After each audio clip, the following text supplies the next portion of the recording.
সম্মানিত প্রিয় মুসলিমবৃন্দ, গত সপ্তাহে আমরা কাবা ঘর নির্মাণের ইতিহাস এই শিরোনামে আমরা আলোচনা শুরু করেছিলাম। প্রথম পর্ব শেষ হয়ে গিয়েছে, আজ দ্বিতীয় পর্ব ইনশাআল্লাহ।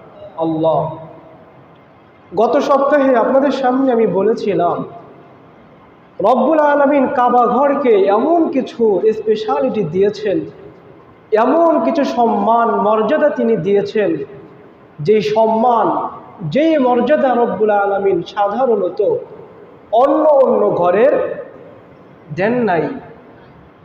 শুধু সম্মান মর্যাদা রব্বুল আলামিন দিয়েছেন ব্যাপারটি এমন নয়, বরং কাবা ঘরের এমন কিছু কোয়ালিটি, এমন কিছু বৈশিষ্ট্য আছে যেই বৈশিষ্ট্যগুলো সাধারণত অন্য অন্য ঘরের নেই। আমরা কাবা ঘরের কয়েকটি কোয়ালিটি আপনাদের সামনে আমি তুলে ধরছি। কাবা ঘর হচ্ছে এমন একটি ঘর যে ঘরটিকে এই পৃথিবীর মধ্যে সর্বপ্রথম নির্মাণ করা হয়েছে। রব্বুল আলামিন সূরাতুল আলে ইমরানের ৯৬ নম্বর আয়াতের মধ্যে তিনি তথ্যটি আমাদেরকে জানিয়েছেন। রব্বুল আলামিন বলেন, ইন্না আউওয়ালা বাইতিন উযিআ লিন-নাসি লাল্লাযী বিবাক্কাতা মুবারাকাও ওয়া হুদাল লিল আলামিন। আল্লাহ পাক রব্বুল আলামিন বলেন, নিঃসন্দেহে কাবা ঘর এটা হচ্ছে এমন একটি ঘর, আসমানের নিচে জমিনের উপরে যে ঘরটিকে সর্বপ্রথম নির্মাণ করা হয়েছে মক্কা নগরীতে। আর আমি আল্লাহ পাক রব্বুল আলামিন এই ঘরটিকে নির্মাণ করেছি বিশ্ববাসীর হিদায়াত স্বরূপ হিসাবে। সুবহানাল্লাহ। তো কাবা ঘর হচ্ছে পৃথিবীতে সর্বপ্রথম নির্মাণকৃত ঘর। আর এই তথ্যটি আমাদেরকে যিনি জানিয়েছেন, জবান ছেড়ে বলেন তো তিনি কে? আল্লাহ। এই ঘরের ২ নম্বর কোয়ালিটি হচ্ছে, এই ঘর হচ্ছে এমন একটি ঘর যা গোটা পৃথিবীর সমস্ত মুসলমানদের হজ্জের সম্মিলন কেন্দ্র। কোনো ব্যক্তি যদি ইচ্ছা করে যে আমি কাবা ঘরে না গিয়ে বাইতুল মুকাররমে হজ করতে যাব, তার হজ কি কখনো হবে? যদি কোনো ব্যক্তি বলে যে আমাদের সকলের প্রিয় নবী মুহাম্মদুর রাসূলুল্লাহ সাল্লাল্লাহু আলাইহি ওয়াসাল্লাম যেই মসজিদের পাশেই তিনি শুয়ে আছেন, সেই মসজিদের নাম কি? মসজিদে নববী। কোনো মানুষ যদি ইচ্ছা করে যে আমি কাবা ঘরে হজ করতে না গিয়ে মসজিদে নববীতে হজ করতে যাব, তার হজ কি কখনো হবে? হবে না। তাহলে হজ করতে হলে যে ঘরের কাছে যেতে হয়, সেই ঘরটির নাম কি? কাবা ঘর। রব্বুল আলামিন বলেন, ওয়ালিল্লাহি আলান নাসি হিজ্জুল বাইতি মান ইসতাতাআ ইলাইহি সাবিলা। আল্লাহ পাক রব্বুল আলামিন বিশ্বনবীকে বলেন, নবী পৃথিবীর সমস্ত মানুষদেরকে আপনি জানান, হে দুনিয়ার মানব জাতি, তোমাদের যে সমস্ত মানুষের উপরে হজ ফরজ হয়ে গিয়েছে, এই ঘরের কাছে আসার মতো সামর্থ্য আছে, রব্বুল আলামিন তোমাদের প্রত্যেকের উপরে তিনি হজকে ফরজ করে দিয়েছে। সুবহানাল্লাহ। তো এই ঘরের ২ নম্বর কোয়ালিটি আমরা পেলাম। এই ঘরটি হচ্ছে গোটা পৃথিবীর সমস্ত মুসলমানদের সম্মেলন কেন্দ্র। এই ঘরের ৩ নম্বর বৈশিষ্ট্য হচ্ছে, এটা হচ্ছে আমাদের সমস্ত মুসলমানদের কিবলা। যদি কোনো মানুষ কাবা ঘরের দিকে মুখ না করে অন্যদিকে মুখ করে নামাজ পড়ে, তার নামাজ কি কখনো হবে? হবে না। আমরা ৫ ওয়াক্ত নামাজ যে ঘরের দিকে মুখ করে পড়ি, বলেন তো সেই ঘরের নাম কি? কাবা ঘর। কাবা ঘর হচ্ছে আমাদের কিবলা। তবে শুরু থেকেই কিন্তু কাবা ঘর আমাদের কিবলা ছিল না। আমাদের কিবলা ছিল মসজিদুল আকসা বা বাইতুল মুকদ্দাস। রব্বুল আলামিন একটি ঘটনাকে কেন্দ্র করে তিনি মসজিদুল আকসা থেকে কিবলাটাকে পরিবর্তন করে কাবা ঘরকে তিনি আমাদের কিবলা বানিয়ে দিয়েছেন। কাবা ঘর কিভাবে আমাদের কিবলা হলো, ঘটনাটি আপনাদের সামনে আমি তুলে ধরছি। বিশ্বনবী সাল্লাল্লাহু আলাইহি ওয়াসাল্লাম মক্কা থেকে হিজরত করে তিনি চলে আসলেন মদিনায়। মদিনায় আসার পরে যেই মসজিদের দিকে মুখ করে তিনি নামাজ পড়তেন, যদি জানা থেকে বলেন তো সেই মসজিদের নাম কি? মসজিদুল আকসা। 16 থেকে 17 মাস পর্যন্ত তিনি মসজিদুল আকসার দিকে মুখ করে নামাজ আদায় করতেন। তবে নবীজির মনের ভিতরে একটা আকাঙ্ক্ষা কাজ করত, সেটি হলো আল্লাহ, নামাজ পড়ি মসজিদুল আকসার দিকে মুখ করে, যদি তুমি এই কিবলাটাকে পরিবর্তন করে কাবা ঘরকে তুমি কিবলা বানিয়ে দিতে, তাহলে মনের মধ্যে একটু বেশি তৃপ্তি পাইতাম। মনের কথা কেউ না জানলেও জানেন তো একজন, জবান ছেড়ে বলেন তো তিনি কে? আল্লাহ। রব্বুল আলামিন নবীদের সেই চিন্তার কথা, সেই কল্পনার কথা কোরআনের মধ্যে তিনি সুন্দর করে তুলে দিয়েছেন। রব্বুল আলামিন বলেন, قد نرى تقلب وجهك في السماء فلنولينك قبلة ترضاها فول وجهك شطر المسجد الحرام। আল্লাহ পাক রব্বুল আলামিন বলেন, নবী নামাজের মধ্যে দাঁড়িয়ে দাঁড়িয়ে আপনি যখন বারবার আকাশের দিকে তাকাচ্ছিলেন আর আপনার মনের ভিতরে জল্পনা কল্পনা হচ্ছিল, রব্বুল আলামিন যদি বাইতুল মুকদ্দাসকে পরিবর্তন করে কাবাটাকে কিবলা বানিয়ে দিতেন তিনি, তাহলে তো মনের ভিতরে অন্য রকমের তৃপ্তি পাইতাম। আপনার মনের কথা দুনিয়ার কোনো মানুষ না জানলেও আমি আল্লাহ পাক রব্বুল আলামিন জেনে ফেলেছি। এই জন্য আমি আল্লাহ পাক রব্বুল আলামিন আপনাকে আদেশ করছি, নবী এই নামাজের ভিতরেই বাইতুল মুকদ্দাসের দিক থেকে মুখটা ঘুরিয়ে কাবা ঘরের দিকে মুখ করে বাকি নামাজটাকে আপনি সম্পূর্ণ করে ফেলুন। সুবহানাল্লাহ। তো নামাজের ভিতরেই রব্বুল আলামিন কিবলাটাকে তিনি পরিবর্তন করে দিয়েছিলেন। এখনো আমরা 5 ওয়াক্ত নামাজ যে ঘরের দিকে মুখ করে আদায় করি, জবান ছেড়ে বলেন তো সেই ঘরের নাম কি? কাবা ঘর। তো এই ঘরের 3 নম্বর কোয়ালিটি, 3 নম্বর বৈশিষ্ট্য আমরা পেলাম। এটা হচ্ছে গোটা পৃথিবীর সমস্ত মুসলমানদের কিবলা। এই ঘরের 4 নম্বর কোয়ালিটি হচ্ছে, এটি হচ্ছে পৃথিবীর সর্বপ্রথম নির্মাণকৃত মসজিদ। নাকি আপনাদের মসজিদ? আপনাদের মসজিদ। পৃথিবীতে সর্বপ্রথম রব্বুল আলামিন যে ঘরটিকে মসজিদ হিসেবে তিনি সিলেক্ট করেছেন, সেই মসজিদটি হচ্ছে আল মসজিদুল হারাম বা কাবা ঘর।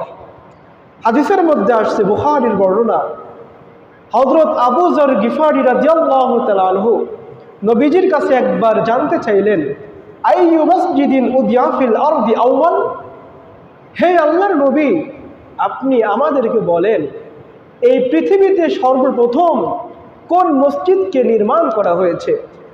নবীজি উত্তর দিলেন, আল মসজিদুল হারাম। এই পৃথিবীতে সর্বপ্রথম যে ঘরটিকে মসজিদ হিসেবে নির্মাণ করা হয়েছিল সেই ঘরটির নাম হচ্ছে মসজিদুল হারাম বা কাবা ঘর। আবু যর গিফারি রাদিয়াল্লাহু তাআলা আনহু দ্বিতীয়বার তিনি আবার জানতে চাইলেন, সুম্মা আইয়ুন, হে আল্লাহর নবী কাবা ঘরের পরে দ্বিতীয়তে কোন মসজিদটি পৃথিবীতে নির্মাণ করা হয়েছে? নবীজি উত্তর দিলেন, আল মসজিদুল আকসা, কাবা ঘরের পরে দ্বিতীয়তে এই পৃথিবীতে যেই মসজিদটি নির্মাণ করা হয়েছে সেই মসজিদের নাম হচ্ছে আল মসজিদুল আকসা।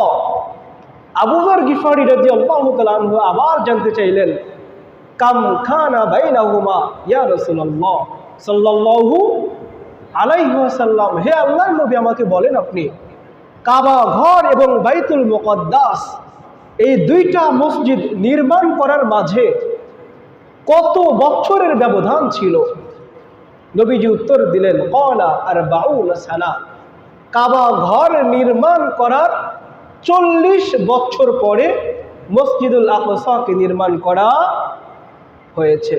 তাহলে বুঝতে পারলাম এই হাদিস থেকে আমরা কাবা ঘর এবং মসজিদুল আকসা এই দুইটা মসজিদ নির্মাণ করার মাঝে কত বছরের ব্যবধান ছিল? একসাথে বলেন, 40 বছরের ব্যবধান ছিল। তো কাবা ঘরের 4 নম্বর কোয়ালিটি, 4 নম্বর বৈশিষ্ট্য আমরা পেলাম, এই পৃথিবীতে সর্বপ্রথম যে মসজিদটা নির্মাণ করা হয়েছে বলেন তো সেই মসজিদের নাম কি? কাবা ঘর। এই ঘরের 5 নম্বর বৈশিষ্ট্য হচ্ছে রব্বুল আলামিন মক্কা নগরীকে তিনি নিরাপদ স্থান বানিয়েছেন। আর এই মক্কা নগরীকে নিরাপদ স্থান বানিয়েছেন যে ঘরটির কারণে, সেই ঘরটির নাম কি? কাবা ঘর। রব্বুল আলামিন বলেন, ওয়ামান দাখালাহু কানা আমিনা, আল্লাহ পাক রব্বুল আলামিন বলেন অবশ্যই আমি আল্লাহ পাক রব্বুল আলামিন মক্কা নগরীকে তোমাদের জন্য নিরাপদ স্থান বানিয়ে দিয়েছি। তাহলে মক্কা নগরী আমাদের জন্য নিরাপদ একটি স্থান। আর এই মক্কা নগরীকে নিরাপদ স্থান বানানোর পিছনে একজন নবীর দোয়া ছিল, সেই নবীর নাম হচ্ছে ইব্রাহিম খলিলুল্লাহ। আমাদের সকলের কোন পিতা? জাতির পিতা। আমাদের জাতির পিতার নাম কি? আসতে বললেন কেন, ভয় পান নাকি? ইব্রাহিম খলিলুল্লাহ। গোটা পৃথিবীর মুসলমানদের জাতির পিতা কেবলমাত্র একজন, তিনি হচ্ছেন ইব্রাহিম আলাইহিস সালাম। এছাড়া মুসলমানদের জাতির পিতা অন্য কেউ হতে পারে না। স্পষ্ট কথা, আকীদা বিশুদ্ধ করতে হবে প্রিয় ভাইয়েরা। আজকাল বাচ্চাদেরকে ভিন্ন শিক্ষা দেওয়া হচ্ছে। অধিকাংশ বাচ্চাদেরকে প্রশ্ন করবেন, বলেন তো তোমাদের জাতির পিতার নাম কি?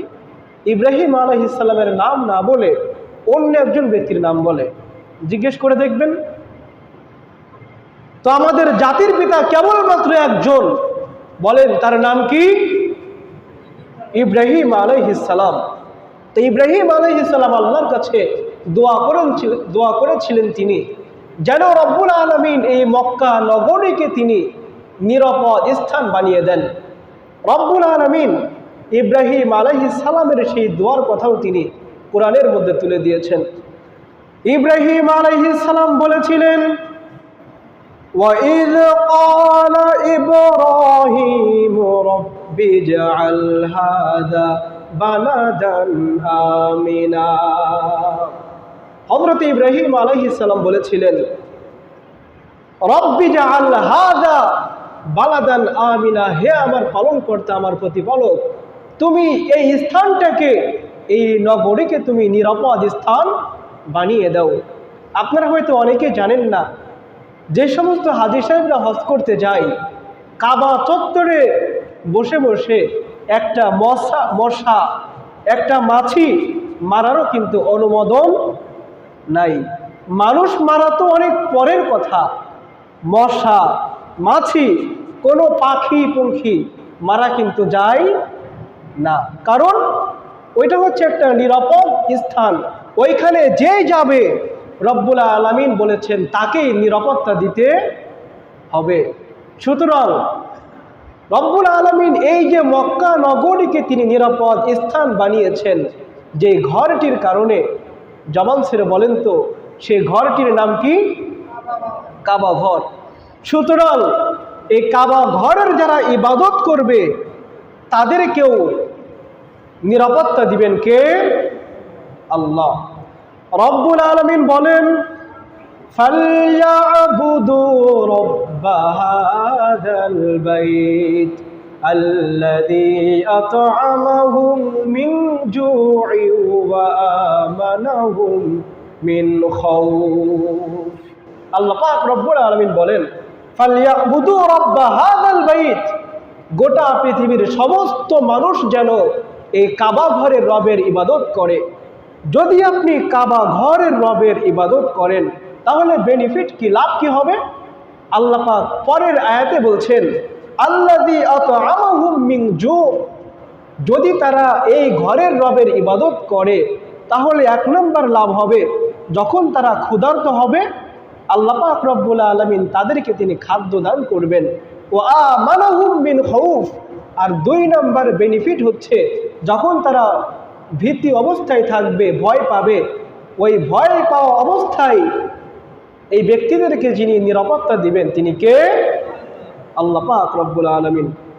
এই ঘরের 6 নম্বর বৈশিষ্ট্য হচ্ছে এই ঘর সংরক্ষণ করার, এই ঘরকে হেফাজত করার দায়িত্ব যিনি নিয়েছেন, জবান ছেড়ে বলেন তো তিনি কে? আল্লাহ। আপনারা হয়তো অনেকেই জানেন একবার কিন্তু কাবা ঘর ধ্বংস করার চিন্তাভাবনা করা হয়েছিল, হয় নাই? হয়েছিল। যখন কাবা ঘর ভাঙার জন্য এসেছিল তারা, আল্লাহ পাক রব্বুল আলামিন কি এই ঘরটিকে তিনি হেফাজত করেন নাই? করেছিলেন। রব্বুল আলামিন কিভাবে তিনি হেফাজত করেছিলেন? ঘটনাটি হচ্ছে এরকম, বিশ্বনবী সাল্লাল্লাহু আলাইহি ওয়াসাল্লামের জন্মের 50 থেকে 55 দিন পূর্বের ঘটনা। কয়দিন? কেউ কেউ বলেছে 50 দিন পূর্বে, কেউ কেউ বলেছেন 55 দিন পূর্বে। এজন্য আমি বলছি যে 50 থেকে 55 দিন পূর্বের ঘটনা। ইয়ামান রাষ্ট্রের একজন ব্যক্তি, তার নাম হচ্ছে আবরাহা। কি নাম? আবরাহা। আবরাহা দেখলো যে প্রত্যেকটা বছরের হজ্জের সময়ে হাজার হাজার লক্ষ লক্ষ মানুষ হজ করার জন্য যে ঘরের কাছে আসে সেই ঘরের নাম কি? কাবা ঘর। আবরাহা সিদ্ধান্ত নিল, এই ইয়ামান রাষ্ট্রের ভিতরে আমি যদি একটা কাবা নির্মাণ করি তাহলে কেমন হয়। সে তার চিন্তা চেতনা অনুযায়ী ইয়ামান রাষ্ট্রের ভিতরে একটা কাবা ঘর নির্মাণ করলো, যে ঘরটি কাবা ঘর থেকেও অনেক সুন্দর ছিল। তো এখন প্রশ্ন হলো, যত সুন্দর করে মানুষ কাবা ঘর অন্যত্র নির্মাণ করুক, আপনারা কি সেই ঘরের কাছে হজ করতে যাবেন? আমেরিকার প্রেসিডেন্ট কাবা ঘর থেকেও সুন্দর করে একটি কাবা করলো আমেরিকাতে। আমেরিকায় সুন্দর একটা কাবা ঘর নির্মাণ করে যদি অ্যানাউন্স করে দেয় যে হে দুনিয়ার মানুষ, এখন থেকে তোমরা আর কাবা ঘরে হজ করতে না গিয়ে আমেরিকায় আসবা হজ করতে, তাহলে তো মনে হয় আপনারা সবাই আমেরিকাতে যাবেন হজ করতে। কোথায় যাবেন হজ করতে? কাবা ঘরেই কিন্তু আমরা যাব। তো আবরাহা যখন অ্যানাউন্স করলো, মানুষ কি এত পাগল যে তার ডাকে সাড়া দিয়ে ইয়ামানে যাবে হজ করতে? কোনো মানুষ তো আর যায় না। একটা রাগ আছে না নাই? আছে। রাস্তাঘাটে বের হওয়ার পরে যাকেই দেখতো হজ্জের মরশুমে যে হজ করতে যাচ্ছে, জোর করে পিটিয়ে তার সেই কাবা ঘরের কাছে নিয়ে আসতো, বেটা যা তাওয়াফ কর। জোর করে কি করাতো? তাওয়াফ করাতো। এখন মানুষের একটা রাগ আছে না নাই? একজন ব্যক্তি সে রাগ করে কোনো এক রাতে আবরাহার সেই কাবা ঘরের ভিতরে ঢুকে পায়খানা করে দিয়েছে। এই তথ্য যখন আবরাহা পেল, আবরাহা শুনে তো মনে হয় খুবই খুশি হয়েছিল। খুশি হওয়ার কথা, রাগান্বিত হয়ে গিয়েছে। এবার সে সিদ্ধান্ত নিল যে কাবা ঘরের কারণে মানুষ আমার এই কাবা ঘরের কাছে হজ করতে আসতেছে না, নিঃসন্দেহে আমি মক্কায় গিয়ে সেই ঘরটিকে জ্বালিয়ে পুড়িয়ে ধ্বংস করে দিব। কিন্তু এই ঘরটিকে ভাঙতে চাইলেই কি ভাঙা সম্ভব? সম্ভব না। কারণ এই ঘরটিকে হেফাজত করার, এই ঘরটিকে সংরক্ষণ করার দায়িত্ব যিনি নিয়েছেন, জবান ছেড়ে এক বাক্যে বলেন তো তিনি কে? আল্লাহ।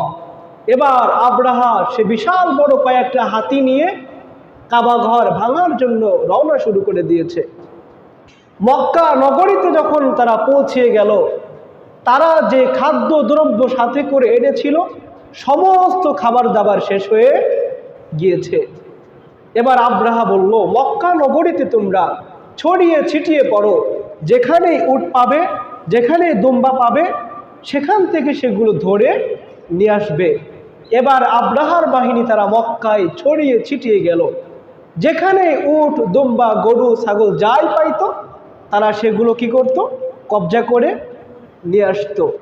ঘটনাক্রমে তারা যেই উটগুলো ধরেছিল সেই উটগুলির মধ্যে নবীজির দাদা, নাম কি? আব্দুল মুত্তালেব। নামটা একসাথে বলেন তো সবাই, আব্দুল মুত্তালেব। আব্দুল মুত্তালেবের 200 উটও ওই উটের মধ্যে ছিল। আব্দুল মুত্তালেবের যেই রাখালটা ছিল সে দৌড়ে এসে বলছে, আব্দুল মুত্তালেব সাহেব, ইয়ামান থেকে আব্রাহা এসেছে, উদ্দেশ্য কাবাঘর ধ্বংস করবে। এই মক্কা নগরীতে যত উট ছিল সমস্ত উটকে, সমস্ত বকরিকে সে কবজা করে ফেলেছে। আর ওই উটের মধ্যে আপনারও 200 উট রয়েছে। আব্দুল মুত্তালিব এবার আব্রাহার কাছে গিয়ে বলল, কি চাও তোমরা? কেন আমার উটগুলি ধরে এনেছো? আব্রাহা বলল, আমরা এসেছি কাবাঘরকে ধ্বংস করতে, আমরা কাবাঘরকে ধ্বংস করে ফেলবো। আব্দুল মুত্তালিব বলছে, কাবাঘর ধ্বংস করতে আসছো, এটা তোমার ইচ্ছা, যার ঘর সে হেফাজত করবে, কিন্তু আমার উটগুলো তুমি ধরছো কেন? আমি কি অন্যায় করছি তোমার সাথে? আব্রাহা বলছে যে আমি তো জানতাম তুমি হচ্ছ কাবাঘরের সভাপতি, কাবাঘর ভাঙতে আসলে কেউ বাধা না দিলেও তুমি দিবা, এই জন্য তোমার উটগুলি আমি ধরে এনেছি। আব্দুল মুত্তালিব বলছে, মিয়া আপনার যে শক্তি, আপনার সাথে কি যুদ্ধ করে আমি আর পারবো নাকি? এ কাবাঘরের মালিক যেহেতু আমি না, যার ঘরে সেই হেফাজত করবেন, তবে উটগুলির মালিক হচ্ছে আমি, আমার উটগুলি আপনি ছেড়ে দিলেই হবে। আব্রাহা কয়, মিয়া মসজিদের সভাপতি তুমি, অন্তত একটু অনুরোধ তো করতে পারতো, তাও তো করলা না। যাই হোক, উটগুলি ছেড়ে দিয়েছে। আব্দুল মুত্তালেব সে তার উটগুলি নিয়ে চলে এসেছে। এবার আব্দুল মুত্তালেব তার সমর্থক যারা যারা ছিল সকলকে নিয়ে তিনি পাহাড়ে চলে গেলেন। পাহাড়ে গিয়ে তিনি আল্লাহর কাছে দুহাত তুলে দোয়া করলেন। আব্দুল মুত্তালিবের সেই দোয়ার কথা ইতিহাসের ভিতরে এখনো রয়ে গিয়েছে। তিনি দোয়া করেছিলেন, হে আল্লাহ, এই ঘরের মালিক হচ্ছ তুমি, আমি রক্ষা যদি করার মতো সামর্থ্য থাকতো আমার, তাহলে আমি রক্ষা করার চেষ্টা করতাম, কিন্তু আব্রাহার সাথে যুদ্ধ করে কখনোই বিজয় অর্জন করতে পারবো না, সুতরাং তোমার ঘরকে তুমি হেফাজত করো। এখান থেকে একটা শিক্ষা আমি আপনাদেরকে দিতে চাচ্ছি প্রিয় ভাইয়েরা। আব্দুল মুত্তালিব যখন আল্লাহকে ডাক দিয়ে আল্লাহর কাছে সাহায্য চাচ্ছিলেন, তখন কি কাবা ঘরের ভিতরে মূর্তি ছিল না? মূর্তি ছিল। তার মানে আল্লাহর প্রতি কিন্তু আবু তালেবের বিশ্বাস ছিল নাকি ছিল না? ছিল। আজকে আমরা অনেকে মনে করি আল্লাহর প্রতি বিশ্বাস স্থাপন করলে মনে হয় আমি ইমানদার। ব্যাপারটা কি এমন? বিশ্বাস তো আবু তালেবও করেছিল, কিন্তু সে কি মুমিন নাকি মুশরিক? জোরে বলেন। মুশরিক। সন্দেহ আছে? নিঃসন্দেহে আবু তালেব, আব্দুল মুত্তালিব মুশরিক ছিল, আবু তালেবও মুশরিক ছিল। তো আব্দুল মুত্তালিব যখন পাহাড়ে দাঁড়িয়ে দাঁড়িয়ে দোয়া করছে, এদিকে আব্রাহা বাহিনী সেও তার সৈন্যগুলো নিয়ে কাবা ঘর ধ্বংস করার জন্য রওনা শুরু করে দিয়েছে। যখন সে তার বাহিনী নিয়ে কাবা ঘরের নিকটে আসলো, রব্বুল আলামিন গোটা আব্রাহা বাহিনীকে তিনি ধ্বংস করে দিয়েছেন। আর এই ঘটনা রব্বুল আলামিন যে সূরার ভিতরে তিনি বলেছেন, সেই সূরাটার নাম কি? সূরাতুল ফিল। মাত্র একজন জানেন নাকি? একসাথে বলেন তো, সেই সূরাটির নাম কি? সূরাতুল ফিল। সারা জীবন আপনারা আরবিটা পড়েছেন, হয়তো বাংলাটা কখনো আমাদের পড়া হয়নি। আপনাদের সবার কাছে আমি একটি প্রশ্ন করছি।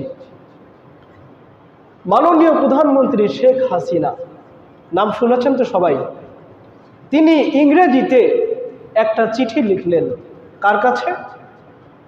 আমাদের মসজিদের সেক্রেটারি সাহেব জনাব সিদ্দিক সাহেবের কাছে। এখন তিনি চিঠিটা খুললেন, খোলার পরে দেখলেন ইংরেজিতে লেখা। এখন আপনি ওই চিঠিটা কি করবেন? আপনি তো ইংরেজি বুঝবেন না, বাক্সের মধ্যে ফেলে রাখবেন? যার নাম বললাম তিনিই বলেন, আপনি কি করবেন চিঠিটা? আপনি পারেন না, কিন্তু যে পারে, যদি 10 জনের কাছে যাওয়ার প্রয়োজন পড়ে, আপনি কিন্তু 10 জনের কাছে যাবেন। এখন বলেন তো, কোরআন নামক এই চিঠিটা যার কাছ থেকে আমাদের কাছে এসেছে তিনি কে? আল্লাহ। এখন আমরা বুঝি না দেখে এই কোরআনটাকে আমরা তাকের উপরে বছরের পর বছর ফেলে রেখে দিয়েছি, নাকি বানিয়ে বললাম? এই কোরআনটা বোঝার জন্যে, কোরআনটা শিক্ষা করার জন্য এই পর্যন্ত আপনি কয়জনের কাছে গিয়েছেন? কারো কাছে? একজনের কাছেও আমরা যাই নাই প্রিয় ভাইয়েরা। অথচ কোরআন শিক্ষা করা এটা কি ফরজ নাকি নফল? একসাথে বলেন, ফরজ। কোরআন যদি আপনি না শিখেন বা না শেখার চেষ্টা করেন, পরকালে তো মনে হয় আল্লাহ আপনার সাথে খুব সুন্দর ব্যবহার করবে। কোরআন যারা শিখবে না, কোরআন যারা শেখার চেষ্টা করবে না, রব্বুল আলামিন তাদের সম্পর্কে বলছেন। রব্বুল আলামিন বলেন, কোরআন যারা পড়বে না, কোরআন যারা বুঝবে না, কোরআন যারা বুঝতে চাইবে না, আমি আল্লাহ পাক রব্বুল আলামিন দুনিয়া এবং আখিরাতে 2টা শাস্তি এদেরকে দিব। জবান ছেড়ে বলেন তো শাস্তি কয়টা? আরো জোরে। রব্বুল আলামিন বলেন, 1 নম্বর শাস্তি হলো ওয়ামান আ'রাদা আন যিকরি ফাইন্না লাহু মাঈশাতান দঙ্কা। আল্লাহ পাক রব্বুল আলামিন বলেন, যারা কোরআন পড়বে না, যারা কোরআন বুঝবে না, কোরআনের আইন যারা মানতে চাবে না, আমি আল্লাহ পাক রব্বুল আলামিন তাদের কবরের জীবনটাকে সংকীর্ণ বানিয়ে দিব। দঙ্কা শব্দের 2টা ব্যাখ্যা মুফাসসিরগণ করেছেন। 1 নম্বর ব্যাখ্যা হলো, কোন মুফাসসির বলেছেন, যেই ব্যক্তিগুলো কোরআন শিখবে না, কোরআন বুঝতে চাবে না, কোরআনের আইনগুলো মানতে চাবে না, রব্বুল আলামিন এই দুনিয়ার জীবনে তাদের জীবন থেকে সব ধরনের সুখ শান্তি তিনি তুলে নেবেন। আপনার জীবনে টাকা থাকতে পারে, আপনার জীবনে সম্পদ থাকতে পারে, আপনার জীবনে সমস্ত কিছু থাকতে পারে, কিন্তু কোরআন না শেখার কারণে আপনার জীবন থেকে সমস্ত সুখ শান্তি যিনি তুলে নেবেন, জবান ছেড়ে বলেন তো তিনি কে? 2 নম্বর ব্যাখ্যা হলো, কোন মুফাসসির বলেছেন, যদি কোনো ব্যক্তি কোরআন না শিখে, কোরআন না পড়ে, দুনিয়াতে সুখে শান্তিতে থাকলেও রব্বুল আলামিন কবরের জীবনে তার কবরটাকে তিনি সংকীর্ণ বানিয়ে দিবেন। অর্থাৎ তারা বোঝাতে চাচ্ছেন, যখন তুমি মৃত্যুবরণ করবা, যখন দুনিয়ার মানুষ কবরের মধ্যে তোমাকে রেখে আসবে, রেখে আসার সাথে সাথে কবরটা তোমাকে এমনভাবে চাপ দেবে, তোমার এক পাঁজরের হাড্ডি অন্য পাঁজরের হাড্ডির সাথে মিশে একাকার হয়ে যাবে। এটা হচ্ছে 1 নম্বর শাস্তি। 2 নম্বর শাস্তি হলো ওয়ানাহশুরুহু ইয়াওমাল কিয়ামাতি আমা। রব্বুল আলামিন বলেন, কিয়ামতের ওই কঠিন ময়দানে আমি আল্লাহ পাক রব্বুল আলামিন অবশ্যই এই ব্যক্তিকে অন্ধ বানিয়ে উঠাবো। কি বানিয়ে? অন্ধ বানিয়ে উঠাবো। আজকে পৃথিবীর এই জমিনে যদি আপনি চোখে দেখতে না পান, আপনার সন্তান আপনাকে পথ দেখাবে, আপনার মেয়ে আপনাকে পথ দেখাবে, আপনার স্ত্রী আপনাকে পথ দেখাবে, কিন্তু পরকালের কথা বলেন তো, সেদিন আপনার স্ত্রীকে আপনাকে চিনবে নাকি? চিনবে? রব্বুল আলামিন বলেন, ইয়াউমা ইয়াফিরুল মারউ মিন আখিহি ওয়া উম্মিহি ওয়া আবিহি ওয়া সাহিবাতিহি ওয়া বানিহি। আল্লাহ পাক রব্বুল আলামিন বলেন, পরকালের জীবনটা এতটা কঠিন জীবন হবে, তোমার মেয়ে তোমাকে দেখে পলায়ন করবে, তোমার ছেলে তোমাকে দেখে পলায়ন করবে, তোমার স্ত্রী তোমাকে দেখে পলায়ন করবে। সেদিন প্রত্যেকটা মানুষ তারা নিজেরাই নিজেদেরকে নিয়ে চিন্তিত থাকবে।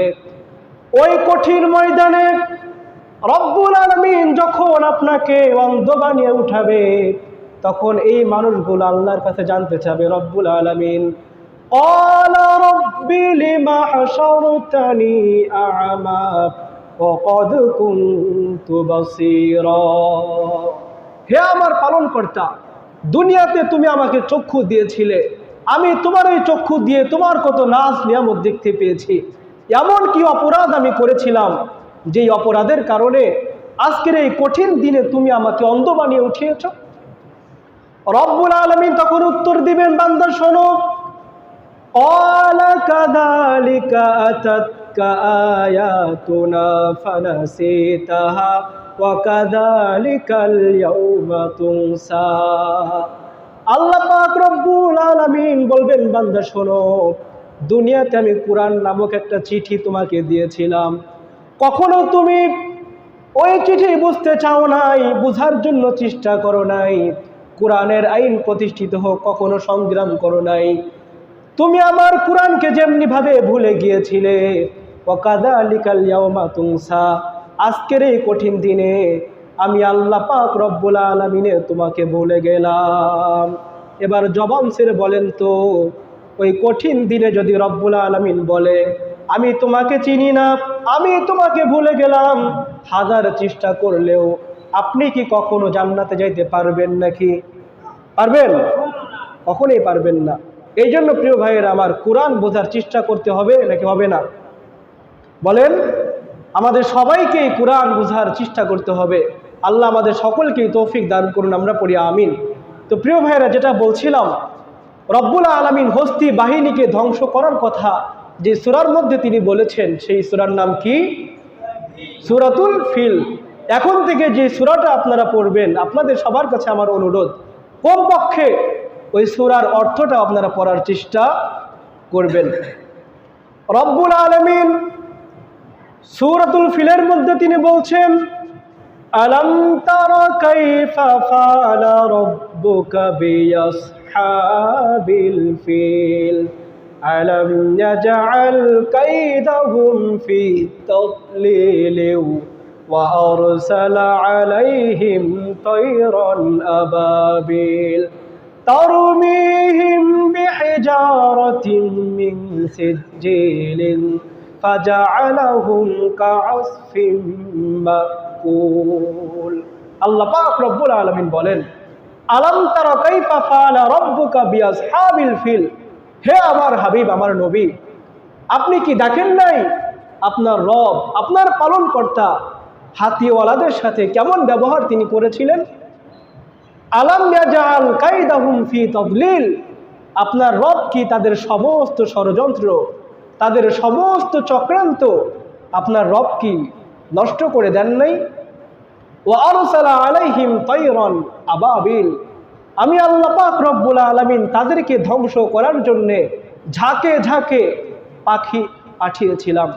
তারমিহিম বিহিজারাতিন মিন সিজিল, আর এই পাখিগুলো তাদের উপরে কঙ্কর নিক্ষেপ করেছিল। এই কঙ্করগুলো নিক্ষেপ করার মাধ্যমে তাদের পরিণতি কেমন হয়েছিল?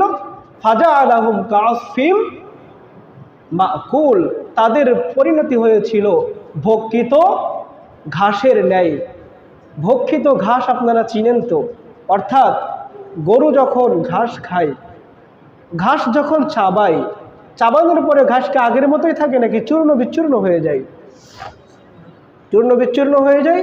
তো এই ঘাসগুলো যেমন আব্রাহা বাহিনীকে রব্বুল আলামিন ঠিক তেমনভাবেই ধ্বংস করে দিয়েছিলেন। তো এই ঘরের 6 নম্বর কোয়ালিটি, 6 নম্বর বৈশিষ্ট্য আমরা পেলাম। এই ঘরটিকে হেফাজত করার, এই ঘরটিকে সংরক্ষণ করার দায়িত্ব যিনি নিয়েছেন, জবান ছেড়ে এক বাক্যে বলেন তো তিনি কে? আল্লাহ পাক রব্বুল আলামিন। সম্মানিত প্রিয় ভাইয়েরা, তো বলেছিলাম আপনাদেরকে যে এই ঘরটিকে রব্বুল আলামিন প্রথমে তিনি নির্মাণ করেছেন। এই ঘরটির পরে পৃথিবীতে দ্বিতীয়তে যে ঘরটি নির্মাণ করা হয়েছে, যে মসজিদটি নির্মাণ করা হয়েছে, সেই মসজিদের নাম কি? মসজিদুল আকসা। এখন আপনাদের সবার মনের মধ্যে একটা প্রশ্ন আসতে পারে, হুজুর, কাবা ঘর পৃথিবীর সর্বপ্রথম ঘর কিভাবে হয়? কারণ আমরা যতটুকু জানি কাবা ঘর নির্মাণ করেছিলেন কে? ইব্রাহিম আলাইহিস সালাম। অথচ ইব্রাহিম আলাইহিস সালাম কি পৃথিবীর প্রথম মানব? পৃথিবীর প্রথম মানব যিনি, তার নাম কি? আদম আলাইহিস সালাম। আবার আমরা জানি বাইতুল মুকদ্দাস যেই নবী জিনদের মাধ্যমে নির্মাণ করেছিলেন, সেই নবীর নাম কি? সুলাইমান আলাইহিস সালাম। অথচ ইব্রাহিম আলাইহিস সালামের অনেক পরে সুলাইমান আলাইহিস সালাম আসছিলেন। তাহলে কাবা ঘরের নির্মাণ করার 40 বছর পরে কিভাবে নির্মাণ করা হলো? আসলে ব্যাপারটি হচ্ছে এমন, ইব্রাহিম আলাইহিস সালাম বলেন আর সুলাইমান আলাইহিস সালাম বলেন, তারা উভয়ের কোনো ব্যক্তি এই ঘরটিকে শুরু থেকে নির্মাণ করেন নাই, বরং তারা পূর্ণ সংস্কার করেছিলেন। তার মানে ঘর কিন্তু আগেই ছিল। কাবা ঘর প্রথমে নির্মাণ করা হয়েছে কবে? প্রখ্যাত মুফাসসির হযরত মুজাহিদ রহমতুল্লাহি আলাইহি তিনি বলেছেন যে রব্বুল আলামিন আদম আলাইহিস সালামকে সৃষ্টি করারও 2000 বছর পূর্বে। কত হাজার বছর? আদম আলাইহিস সালামকে সৃষ্টি করারও 2000 বছর আগে ফেরেশতাদের মাধ্যমে তিনি প্রথমে কাবা ঘরকে নির্মাণ করেছিলেন। আদম আলাইহিস সালাম পৃথিবীতে আসার পরে তিনি মূলত শুরু থেকে নির্মাণ করেন নাই, বরং তিনি এটাকে কি করেছিলেন? সংস্কার করেছিলেন। তো কাবা ঘরকে শুরু থেকে নিয়ে এই পর্যন্ত মোট 12 বার সংস্কার করা হয়েছে। কয়বার? 12 বার। মনে রাখবেন, প্রথমে কাবা ঘর যিনি বানিয়েছিলেন কারা? ফেরেশতারা। কারা? আদম আলাইহিস সালামকে সৃষ্টি করার কত বছর পূর্বে? 2000 বছর পূর্বে। যদি কখনো কেউ প্রশ্ন করে বলতে পারবেন না? প্রথমে কাবা ঘর যিনি নির্মাণ করেছিলেন আল্লাহ পাক, কাদের মাধ্যমে? আদম সৃষ্টির কত বছর পূর্বে? 2000 বছর পূর্বে। মাশাআল্লাহ। 1 নম্বরে ফেরেশতারা, 2 নম্বরে আদম আলাইহিস সালাম, নাম্বার 3 নম্বরে হযরতে শীস আলাইহিস সালাম, অর্থাৎ আদম আলাইহিস সালামেরই একজন সন্তান। 4 নম্বরে হযরতে ইব্রাহিম আলাইহিস সালাম। হযরতে শীস আলাইহিস সালাম যখন নির্মাণ করেছিলেন, শীস আলাইহিস সালামের পরে পৃথিবীতে আসছিলেন হযরতে নূহ আলাইহিস সালাম। নূহ আলাইহিস সালামের সময়ে একটি প্লাবন হয়েছিল, যে প্লাবনটিকে বলা হয় কি প্লাবন? মহাপ্লাবন। মহাপ্লাবন যখন হলো তখন কাবা ঘর কি হয়ে গিয়েছিল? ক্ষতিগ্রস্ত হয়ে গিয়েছিল। তো শীস আলাইহিস সালামের পরে ইব্রাহিম আলাইহিস সালামের মাধ্যমে কাবা ঘরকে তিনি পুনরায় কি করিয়েছিলেন? নির্মাণ করিয়েছিলেন। তো 4 নম্বরে হযরত ইব্রাহিম আলাইহিস সালাম। নাম্বার 5 নম্বরে আমালেকা সম্প্রদায়, তারা এই কাবা ঘরকে সংস্করণ করেছিলেন। নাম্বার 6 নম্বরে জুরহাম গোত্রের লোকেরা তারা দেখলো কাবা ঘর কিছুটা ক্ষতিগ্রস্ত হয়ে গিয়েছে। এই জুরহাম গোত্রের লোকেরা তারাও কাবা ঘরকে সংস্করণ করেছিল। নাম্বার 7 কুসাই বিন কিলাব, নবীজির বংশেরই একজন ব্যক্তি, তিনিও কাবা ঘরকে সংস্করণ করেছিলেন। নাম্বার 8 নম্বরে হচ্ছে মুজার সম্প্রদায়, যেটা এখনো সৌদি আরবে আছে না নাই? আছে। তো মুজার সম্প্রদায় তারাও কাবা ঘরকে সংস্করণ করেছিল। নাম্বার 9 কুরাইশ গোত্রের লোকেরা। কুরাইশ কার বংশ? কার বংশ? নবীজির বংশ। কুরাইশ বংশের লোকেরা তারাও কাবা ঘরকে সংস্করণ করেছিল। এছাড়া নবীজির পরে, নবীজির ইন্তেকালের 64 হিজরিতে নবীজির ইন্তেকালের পরে, কত হিজরিতে? 64 হিজরিতে আব্দুল্লাহ বিন জুবায়ের রাদিয়াল্লাহু তাআলা আনহু তিনিও কাবা ঘরকে সংস্করণ করেছিলেন। 11 নম্বর হচ্ছে 74 হিজরিতে হাজ্জাজ বিন ইউসুফ, নাম শুনেছেন? লোকটা তো মনে হয় খুব ভালো ছিল। ভালো ছিল নাকি জালেম ছিল? হাজ্জাজ বিন ইউসুফের জীবনী অনেকেই আপনারা জানেন না। জীবনী পড়ে দেখবেন, খুব মজার একজন মানুষ ছিল। কেমন মানুষ? সে তার জীবনে যতগুলো মানুষকে হত্যা করেছে তার লিস্ট পাওয়া যায় প্রায় 1,20,000। কত হাজার? মানে যাদেরকে হত্যা করার পরে নামগুলো লিখে রাখছিল, এমন লোকের সংখ্যা কত? 1,20,000। আর রাস্তাঘাটে গিয়েছে, কোনো একজন ব্যক্তির সাথে কথা বলেছে, কথাটা পছন্দ হয়নি, তাকে মেরে ফেলেছে। এমন লোকের কোনো লিস্ট নাই, তার সংখ্যা আরও আছে। কিন্তু যাদের লিস্ট আছে এমন লোকের সংখ্যা কত? 1,20,000। তার মধ্যে লোকটা খুব ভালো মানুষ, জালেম মানুষ। তো এই লোকটাও কিন্তু কি করেছিল? কাবা ঘর সংস্করণ করেছিল। 12 নম্বরে 1014 হিজরিতে উসমানীয় খিলাফতের সময়ে তৃতীয় বাদশাহ মুরাদ, তিনি সর্বশেষ কাবা ঘরকে কি করেছেন? সংস্করণ করেছেন। তো ইব্রাহিম আলাইহিস সালাম যখন কাবা ঘর নির্মাণ করলেন, রব্বুল আলামিন ইব্রাহিম আলাইহিস সালামকে অর্ডার করেছিলেন। কি অর্ডার? ওয়াযিন ফিন নাসি বিল হজ। কাবা ঘর নির্মাণ করা শেষ, এখন মানুষদেরকে কি করো? হজ্জের আহ্বান করো। ইব্রাহিম বলেন, আল্লাহ, এখন তো মিডিয়া নাই, তখন কি মিডিয়ার যুগ ছিল? মাইক ছিল? এখন তো আমরা কোনো কিছু হলে মাইকে অ্যানাউন্স করি, তখন কি মাইক ছিল নাকি? মাইক ছিল না। ইব্রাহিম বলেন, আল্লাহ, আমি যদি মুখে অ্যানাউন্স করি আমার কথা কে শুনবে?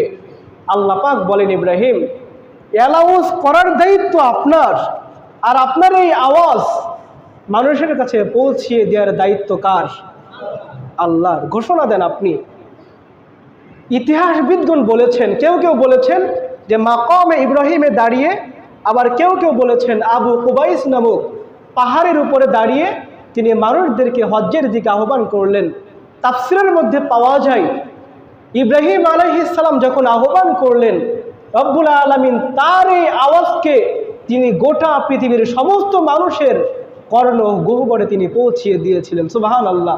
এমনকি যে মানুষগুলো রুহের জগতে ছিল, রব্বুল আলামিন তাদের কর্ণ গহ্বরেও তিনি পৌঁছিয়ে দিয়েছিলেন। ইব্রাহিম আলাইহিস সালামের ওই আওয়াজ শুনে যারা লাব্বাইক বলেছিল, পৃথিবীতে আসার পরে অবশ্যই তারা হজ করতে পারবে নাকি পারবে না? পারবে।